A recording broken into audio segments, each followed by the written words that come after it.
Empezamos esta historia estudiando Romanos y estudiando el personaje del apóstol Pablo. Ya cada uno de los maestros hemos estado exponiendo algunos puntos. ¿Se acuerdan de, bueno, la figura más emblemática del estudio del cambio como tal es el cambio que sufre el mismo apóstol, ¿verdad? Un hombre cruel, despiadado, dedicado a la cacería prácticamente de cristianos, es transformado completamente en el hombre que Dios tal vez usa con mayor poder e influencia en la iglesia antigua y hasta el tiempo de hoy para expandir su palabra.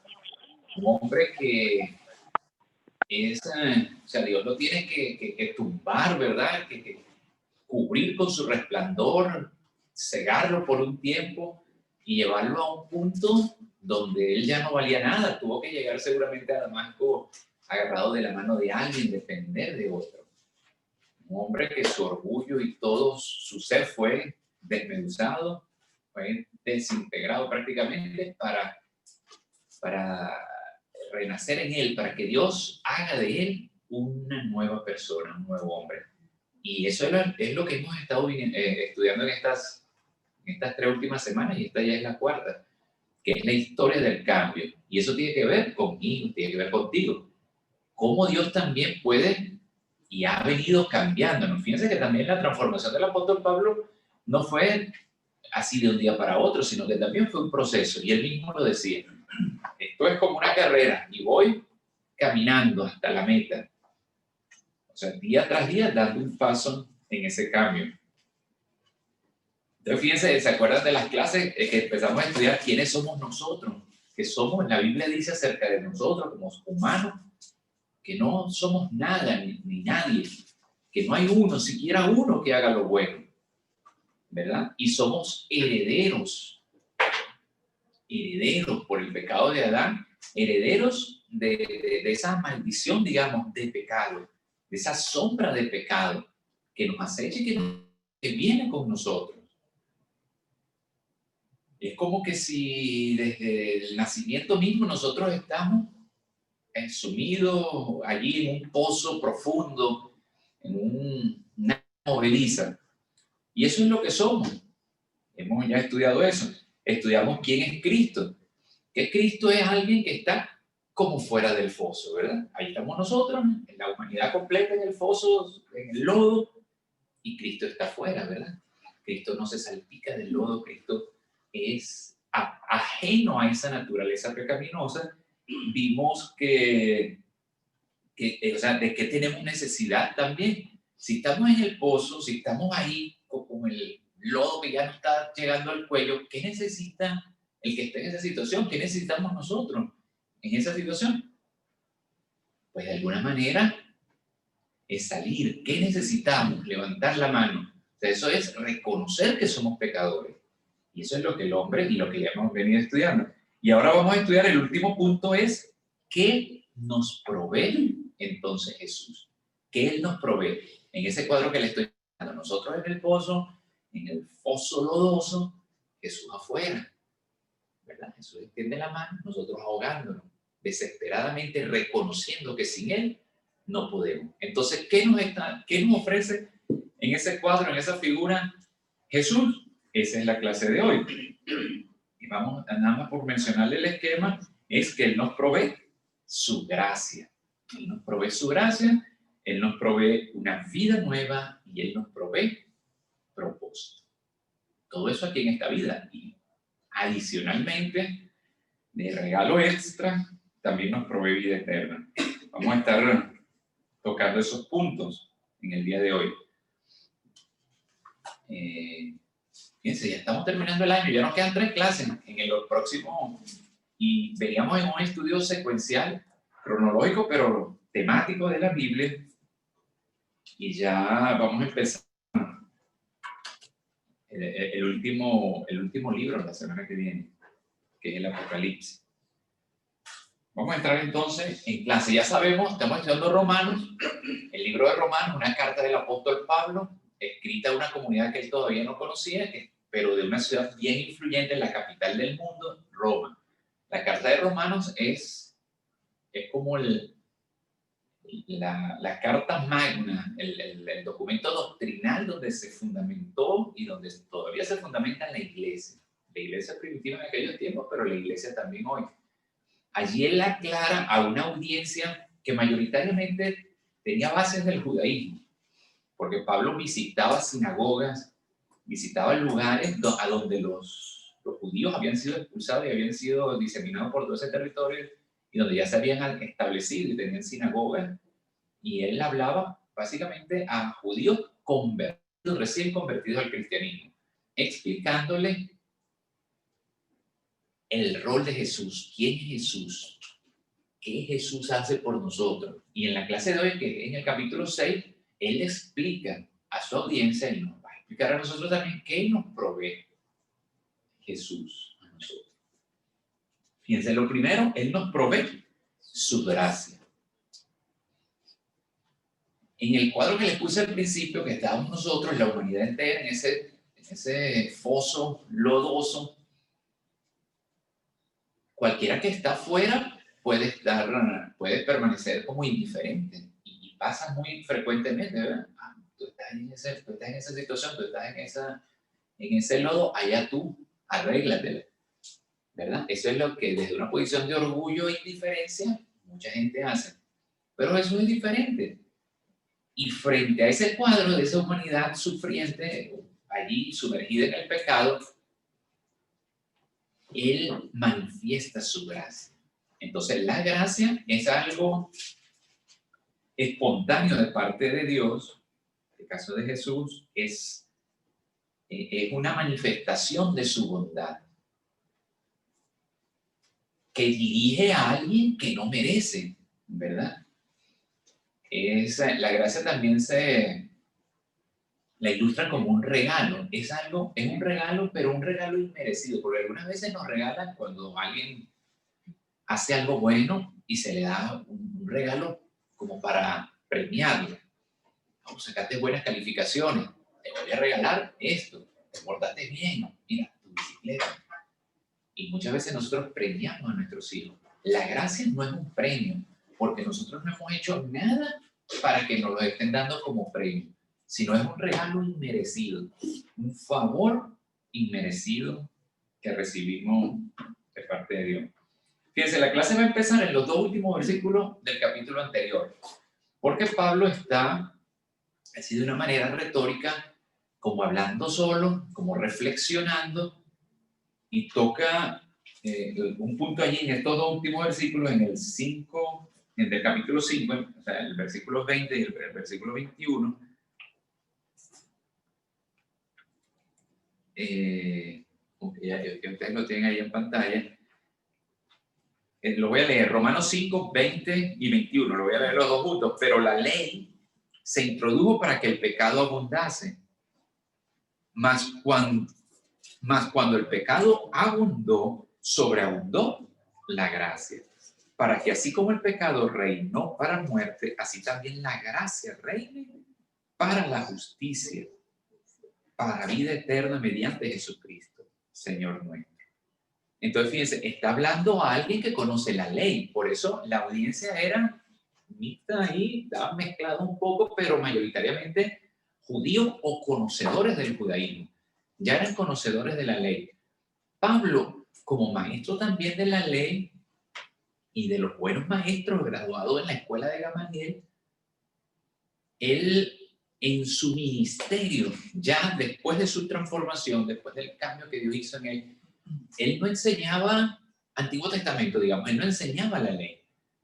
La ley se le enseñaba a los rabinos y la gente y todas esas personas que asistían a la sinagoga ya desde pequeños y están siendo introducidos en la ley. Esa audiencia tenía una ventaja sobre nosotros, que muchas veces no conocemos bien el contexto, no conocemos los personajes, no conocemos la historia, y entonces las clases tienen que ser un poco más extensas, porque tenemos que aprender algo de toda esa historia y trasfondo del Antiguo Testamento para poder entender algo. Pablo él daba por sentado que toda esa gente, y de verdad era así, conocían el trasfondo bíblico judío. Y él lo que quería era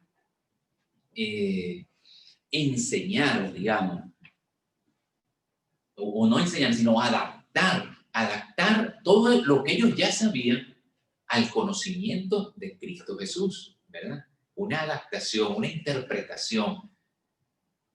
Y siempre le enseñaba por la ley, demostrando. El método que utilizó Pablo, Pablo era muy elocuente. Pablo usaba el lenguaje, era un abogado, porque realmente un maestro de la ley judía era ley también, ley penal, digamos, ley policial, ley que se castigaban delitos y todo, y se sometían a las personas a juicio. Y habían abogados como Pablo que defendían bajo la ley a alguien. Entonces, necesita la herramienta principal que necesita, y que necesita todavía un abogado, es buena oratoria, ¿verdad? Para convencer a un juez, para convencer a una audiencia, en caso de que el juicio sea que haya una audiencia que va a decidir también. Entonces, Pablo era elocuente y utilizaba la retórica y técnicas discursivas que todavía se usan para persuadir, para lograr el objetivo. Pablo era preparado y era inteligente y usaba con mucha destreza el lenguaje.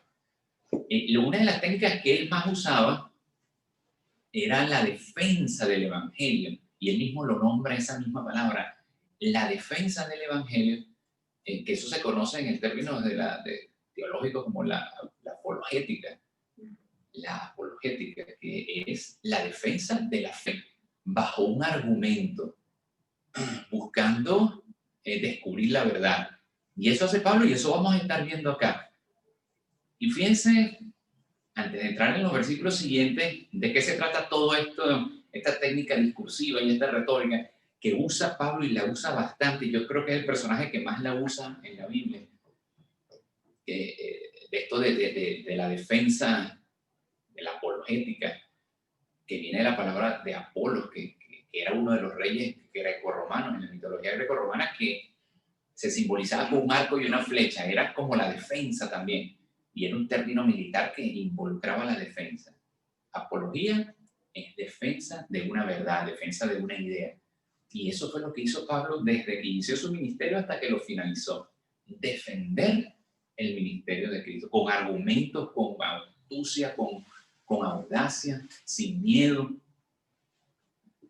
Y él, o sea, en esta técnica, digamos, discursiva, se presenta una idea general, o mejor dicho, una idea más bien particular, una historia particular, y de allí se pretende entonces hacer como una extrapolación, o sea, lo que sucedió aquí, lo que es válido para esto que le estoy contando, es válido entonces también en otras circunstancias, en la nuestra, en la tuya o en la tuya, ¿verdad?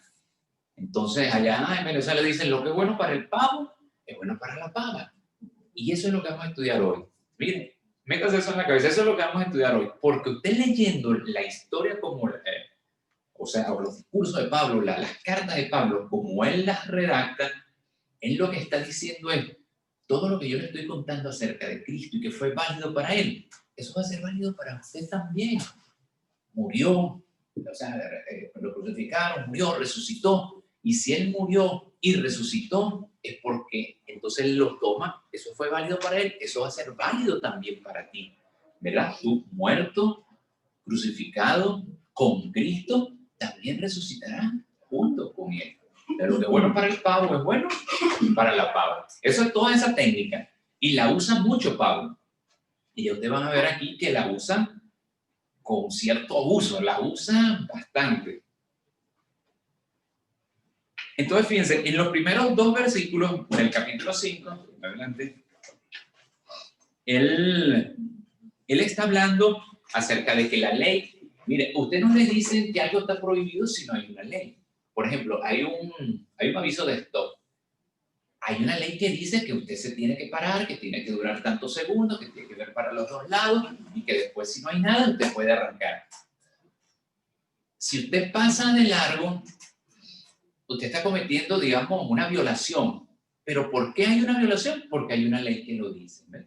Entonces, eso es lo que él está explicando, de que la ley judía, el Antiguo Testamento, la ley mosaica, nos dijo lo que era bueno y lo que era malo. Y conocemos entonces lo malo porque no lo dicen. no matarás, no robarás. Si lo hacemos, estamos transgrediendo la ley, porque la misma ley nos lo enseñó. Entonces, la ley se introdujo para que el pecado abundase. Es como que si, o sea, y los judíos exageraron un poco. Miren, no solo era la ley, sino que ellos empezaron a sacar y hacer como interpretaciones de la ley que ya eran ley también. El Talmud, biblioteca llena de restricción tras restricción. Entonces la ley lo que hizo fue abundar en pecado porque todo era prohibido y todo está mal. Y aún en el contexto cristiano, evangélico también, el concepto que mucha gente tiene es, no, esa gente vive una vida de restricción, porque tienen tantos no que tienen que andar muy derechito y todo el no, el no. Entonces,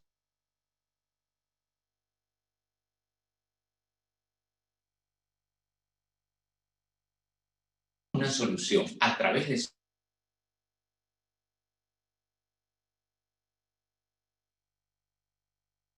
es abundante. Por cada idea que el hombre crea que eso es pecado, que eso está mal, que no, más ideas tiene Dios de perdonarnos, más ideas tiene Dios de alcanzarlos. ¿Ve? O sea, por más que pongamos excusas, no, la gracia sobreabunda. Entonces, él mismo hace una reflexión retórica que él dice, bueno, y si es así, entonces mientras más pecado, más gracia.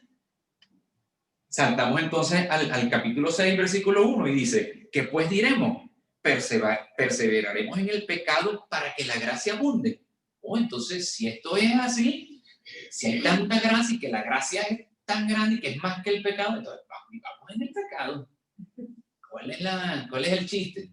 Pequemos porque mientras más pecamos, más gracia. Y entonces Pablo dice, esa es una pregunta retórica, él la hace, pero no para que la conteste la gente, pero sí para que reflexione.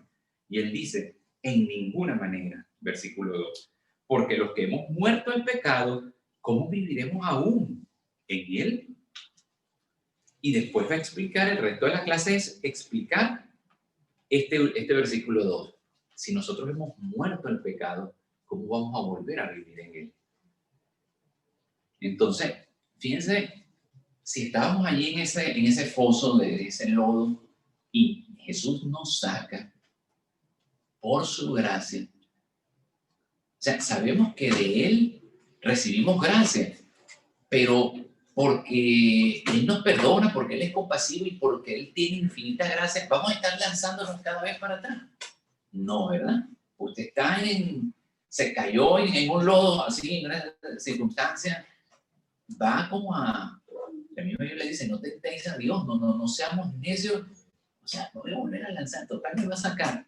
Y es muy probable que Dios nos saque y nos va a volver a sacar, porque somos humanos, somos frágiles, caemos y nos volvemos a caer. Pero ya vamos a ver más adelante que dice que si caemos, que no sea por lo menos intencionalmente. Que no es que después que estamos afuera, nos sacudimos y nos volvemos a lanzar. No, ¿verdad?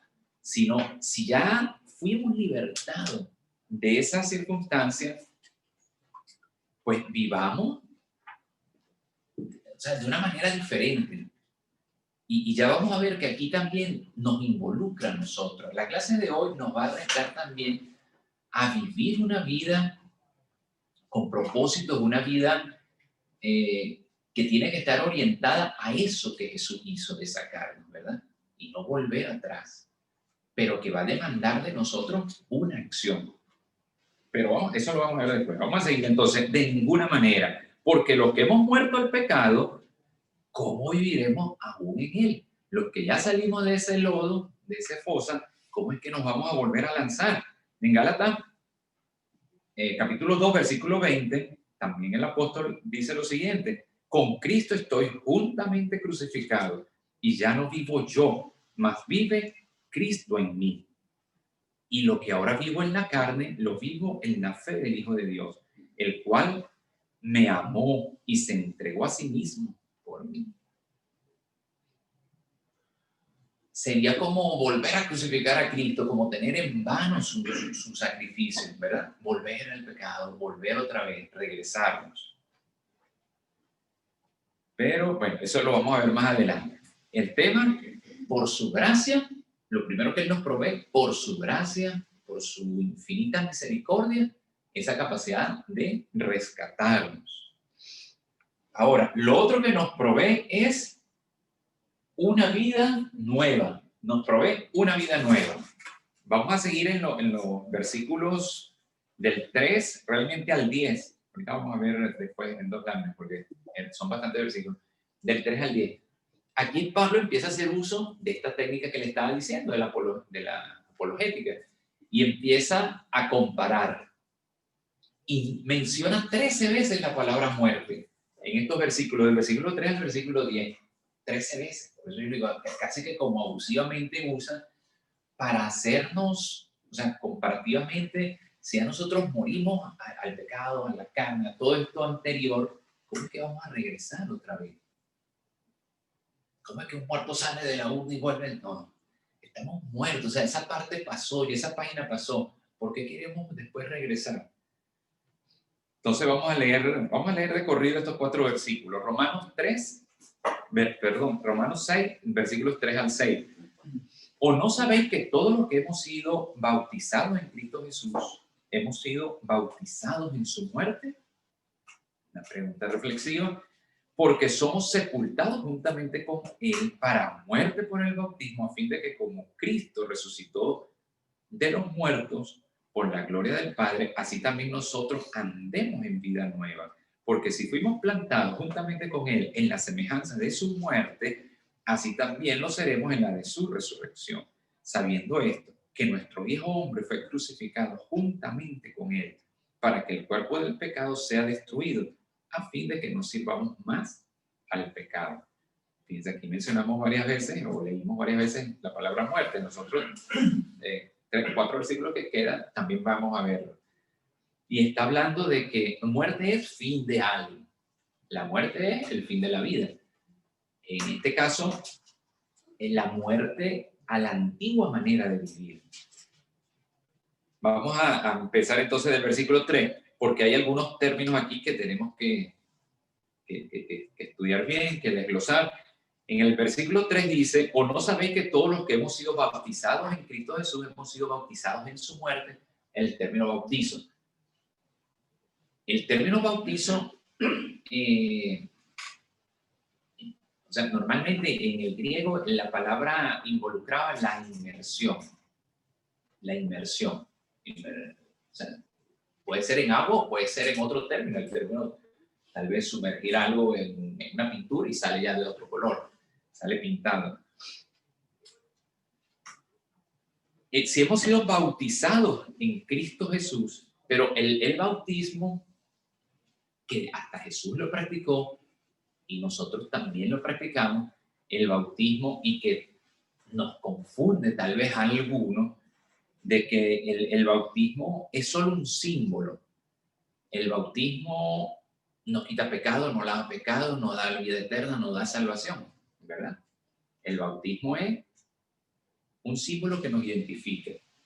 Entonces, los cristianos hacían en el pasado, y todavía lo hacemos, nos bautizamos en agua y básicamente por inmersión. Los cristianos evangélicos estamos secos, nos metemos, ¿verdad?, en un estanque, nos bautizan, salimos mojados. Eso simboliza un antes y un después, ¿verdad? Estamos secos en nuestra antigua vida. Esa inmersión simboliza esa muerte a la antigua vida, esa muerte al pecado, y emergemos, ¿verdad?, cuando salimos ya mojados, revestidos, digamos, como una nueva persona. Es un símbolo, nada más. Ahí los pecados no quedaron en esa agua no nos santificó, no nos purificó. Es una simbología que nos identifica. Entonces, ya los bautizados o los mojados, este término, son simplemente como el símbolo, como el uniforme. Las tropas militares, en las escuelas, en algunos lugares se usan, o los equipos deportivos usan un uniforme que lo identifica con ese equipo. Entonces, esa es la figura que quiere usar Pablo aquí. Si cambiamos ese término bautizado, si nos vamos a poner identificado. Y fíjense, usándolo así, y lo vamos a leer. ¿O no sabéis que todos los que hemos sido así identificados, uniformados, nos pusimos esa franelilla, en Cristo Jesús hemos sido como, dice, bautizados en su muerte, o sea, simboliza la muerte, el fin de esa antigua vida. Entonces, está hablando del pecado. ¿Vamos a pecar deliberadamente? No, ya morimos. Y además dimos testimonio de ello. Ve que de aquí en adelante, ahora la clase ya tiene que ver con nosotros y con nuestro comportamiento. Y nos dice, y nos muestra, o sea, si nosotros hemos sido bautizados, si nosotros tenemos esa camiseta, si nosotros tenemos ese símbolo encima, o sea, comprometámonos con eso, ¿verdad? No es que tenemos la franelilla del Real Madrid y entonces vamos a cantar burra al otro equipo. ¿Ves? Esto es profundo. Mira, las cartas del apóstol Pablo, en la misma Biblia, algunos de los apóstoles ya en Jerusalén dicen son difíciles de entender. Y sí son, porque son bien profundas. Pero lo que nos está diciendo es, realmente, si hicimos ese voto, ese compromiso de que nos bautizamos y de que estamos simbolizando, seamos fieles a ese principio, mantengamos ese símbolo, que no sea solo, o sea, sino que forme parte de nuestro ser, de nuestras acciones diariamente.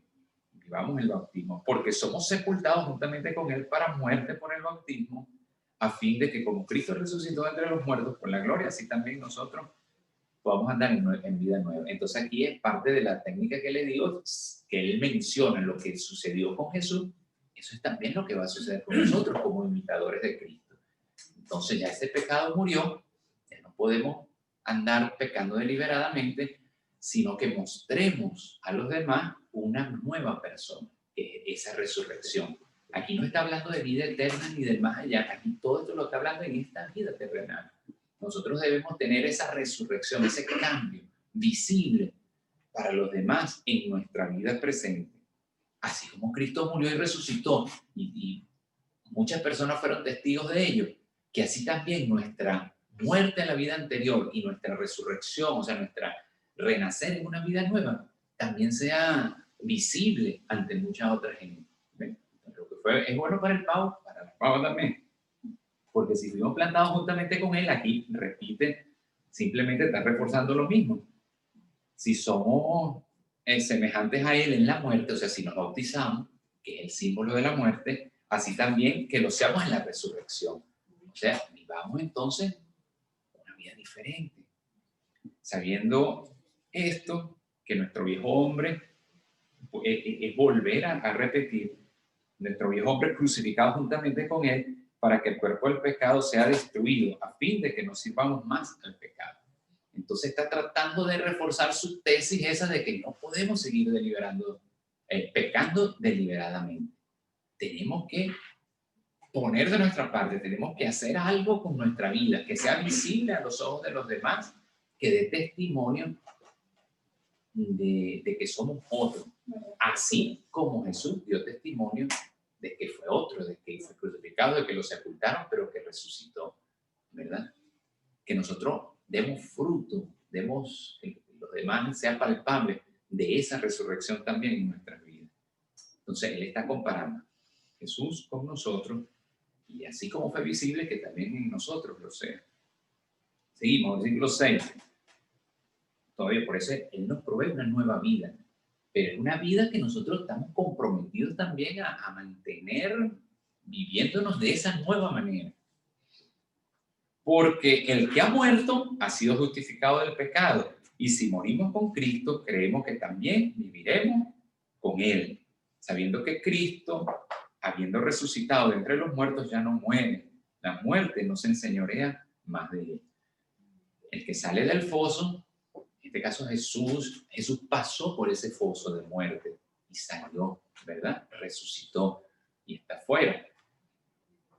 Así nosotros también, que estábamos en ese foso y que salimos, ya no nos veamos tentados a lanzarnos otra vez atrás, ¿verdad?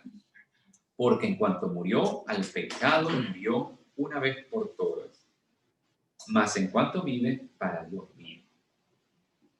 Habla también del rol, o sea, de lo que hizo Jesús, su su sacrificio por nosotros para redimir nuestros pecados. Pero la clase de hoy no se enfoca tanto en lo que Jesús hizo por nosotros, sino en lo que nosotros tenemos que hacer por lo que Jesús hizo. ¿Ves? Hoy habíamos estudiado las clases anteriores, todas las otras cosas que Jesús ya hace por nosotros, pero ahora, ¿y nosotros qué vamos a hacer con lo que Jesús hizo? Ese es el reto.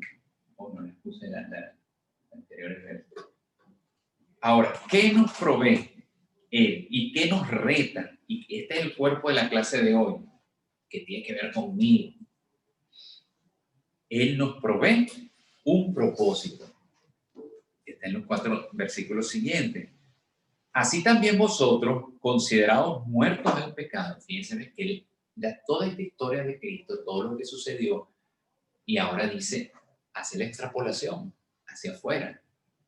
Ahora ustedes, ahora yo, considerados también muertos al pecado, pero vivamos para Dios con Cristo. Pero vivos para Dios en Cristo Jesús, nuestro Señor. Entonces nosotros nos debemos considerar muertos al pecado.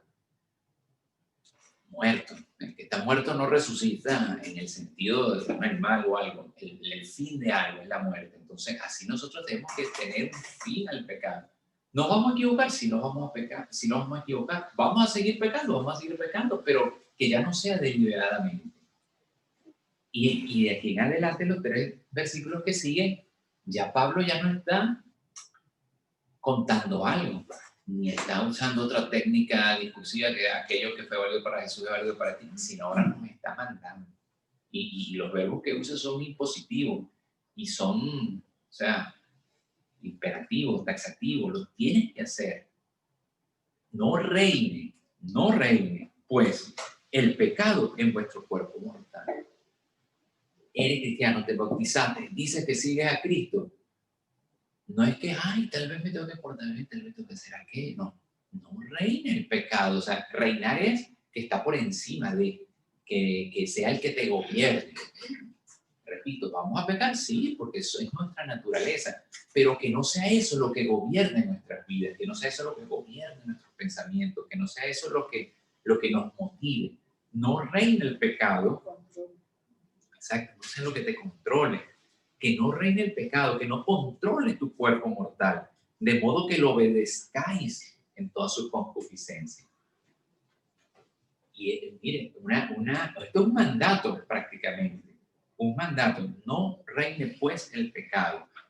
Una instrucción que da Pablo a las iglesias y que nos las da hoy en día también, donde se coquetea tanto con el pecado, donde ya ahorita todo, no hay que verlo, nada es negro y nada es blanco, hay tantos colores y justificamos tantas cosas. Y lo digo desde la perspectiva, desde la iglesia, que acepta tantas cosas que actualmente, y cada vez con más fuerza, Pablo es categórico y directo. No reine pues que el pecado no sea el que te controle. Que no sea la ambición, que no sea la mentira, que no sea, o sea, lo malo, que no sea eso lo que te gobierna, sino que mostremos algo diferente. Ahora dice el versículo siguiente, tampoco presentéis, y fíjense que dice, oh, por favor, o si quieren, o si les parece, también está siendo categórico, otra instrucción, no presentéis vuestros miembros al pecado como instrumentos de iniquidad.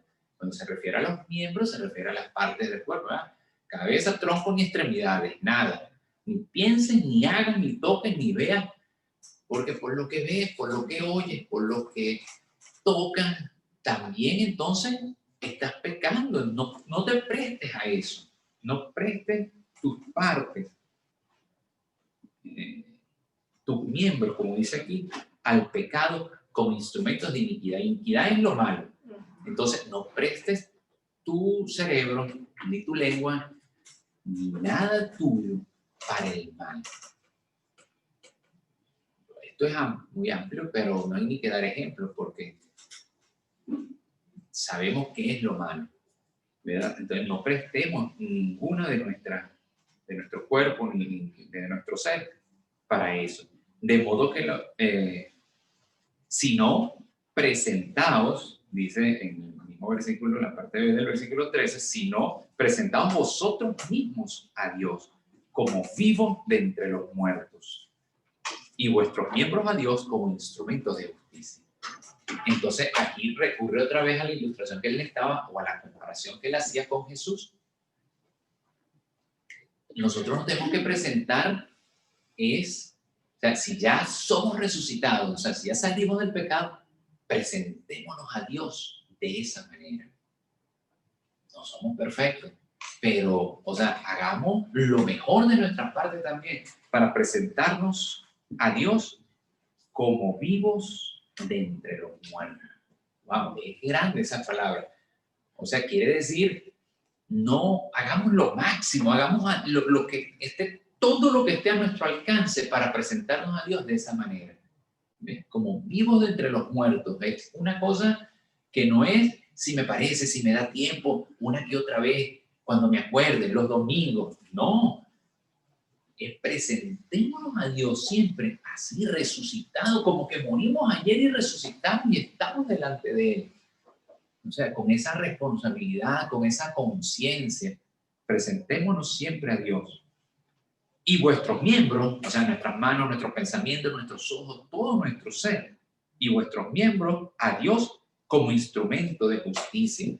Que seamos un instrumento de bien, que seamos un instrumento de bendición. Que nuestras manos, que todo lo que somos y tenemos, sea usado en el sentido benéfico, ¿verdad? Para el bien, para la justicia. Porque el pecado no se enseñoreará de vosotros, pues no estáis bajo la ley, sino bajo la gracia. Entonces, fíjense qué dice aquí. Si nosotros hacemos estos dos puntos anteriores, ya el pecado ya no se va a enseñorear, ya no va a brillar el pecado por encima de estas otras virtudes. Ya se doblegará, no se enseñoreará más, ya no estará por encima, sí, no será visible, porque ya no estamos bajo la ley, sino bajo la gracia. Entonces, fíjense, este es el punto, este es el relleno del pastel de la clase de hoy, porque tiene que ver conmigo y tiene que ver contigo. Muchas veces nos gusta oír historias, qué bien, mira David lo que hizo, el otro, cada uno, y oír sus hazañas, pero nosotros formamos parte de esta historia viva y nosotros, esta clase tiene que ver con nosotros, por eso se llama Dios nos provee un propósito. Entonces, nuestro propósito de vida, ¿cuál es? Vivir en santidad, aparte, buscar, no ser que nos prendan una vela, hacer un santurrón. No es eso, sino es una transformación interna que tenga que ver con nuestras acciones, desde nuestra manera de pensar a lo que hacemos. Que todo sea transformado, como si resucitamos ayer, como vivos de entre los muertos. Entonces, ¿cuál es tu propósito de vida, Judith? Brillar como vivo de entre los muertos, como que resucité ayer, porque resucité de la muerte, del pecado, de donde estaba. Y para allá no voy, sino tengo que evidenciar y manifestar y que sea palpable por los demás, visible, también esa transformación en nosotros. Wow, tremendo propósito. Y es un reto. Ese es el reto de hoy. Y en estos tiempos más. Sí, en estos tiempos más. Fíjense, ahí terminaba la clase, pero le voy a regalar un versículo extra, porque también Jesús no se queda allí nada más en esta vida terrenal, sino que también nos da una esperanza futura. Nos da este sí sería como, o sea, un regalo extra. Un regalo extra que es nada más y nada menos que una vida abundante pero eterna. Una vida, Él nos provee vida eterna. Muchas veces el mensaje del cristianismo se basa en esto, en la vida eterna, y es verdad. Y descuidamos un poco la primera parte de la clase, que es nuestra vida aquí, y que tenemos que ser aquí, que tenemos que evidenciar aquí. tenemos que saber ambas cosas. Ambas son importantes y ambas forman parte de nuestro ser como cristianos. Manifestar una vida, vivir una vida plenamente cristiana en esta tierra y con esa esperanza, con ese regalo que nos tiene preparado Dios en esa vida, luego de esta existencia física, ¿verdad? En esas moradas celestiales. Que estaría ya en los últimos versículos del capítulo 6. Mas ahora que hemos sido libertados del pecado y hechos siervos de Dios, tenéis por vuestro fruto la santificación y como fin la vida eterna. Entonces, fíjense que el cierre de esta clase, la conclusión, no la doy yo, la del mismo apóstol Pablo. De todo lo que leímos, de todo lo que vimos, ya sabemos que morimos al pecado, fuimos libertados, hemos sido libertados del pecado, y somos siervos de Dios. Y fíjense, tenemos como fruto, ¿cuál es la consecuencia de que vivimos una vida santa, una vida apartada? Y como fin, o sea, como esperanza, como más allá, la vida eterna. Como misión. Tenemos nuestra misión de ser santos, misión aquí, pero nuestra misión que va más allá, la vida eterna. Entonces ambas forman parte de nuestra vida, pero no nos concentremos nada más en la visión. No, yo me estoy preparando para la vida eterna. No, venga, el llamado, las trompetas, puro allá. No, también hay una parte que es acá, que es esto, que el fruto es la santificación. Tremenda conclusión. Mejor no podía ser esta que da el apóstol Pablo. Y para rematar, en el versículo 23 dice, porque la paga del pecado es muerte, mas la dádiva de Dios es vida eterna en Cristo Jesús, Señor nuestro. Que es un versículo bastante conocido por nosotros, pero que tiene todo esto anterior que lo acompaña como contexto. Conclusión, busquemos la santidad como si resucitamos ahorita, como si acabamos de salir de la tumba, con ese compromiso, porque hemos sido bautizados, o sea, estamos impregnados y, ¿verdad? Hemos hecho ese compromiso público, que eso sea no solo ese momento. O sea, en conclusión, todo esto es, miren, ese emocionalismo y esas lagrimitas que usted, ay, el día que conoció al Señor Jesucristo, sí, y todo ese amor y el primer amor, que eso no quede en ese día, en ese momento del pasado, sino que ese sea nuestro diario vivir hasta la vida eterna. Que ese sea de ahora en adelante nuestra forma de ser y de vivir. ¿Amén? ¿Alguna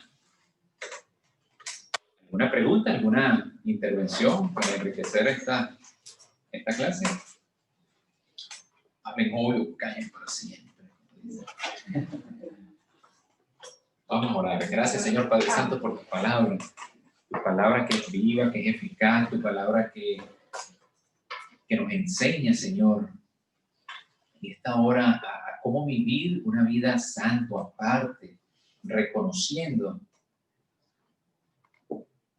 que no podemos volver atrás, Padre Santo. Te pedimos aún fuerzas de que tu Santo Espíritu, Padre Santo, nos llene también para impulsarnos en ese propósito de no volver atrás, de mantener una vida libre de esa tentación, Padre Santo, que nos lleva algunas veces a hacer lo que no quiero y a llevar la vida que no quiero. Gracias, Padre Santo, por tu palabra. Gracias porque nos permite aprender más de ese propósito, de lo que tú has hecho con nosotros y de lo que nosotros tenemos que hacer de ahora en adelante con eso que ya tú hiciste. Gracias, Señor. En el nombre de Jesús. Amén.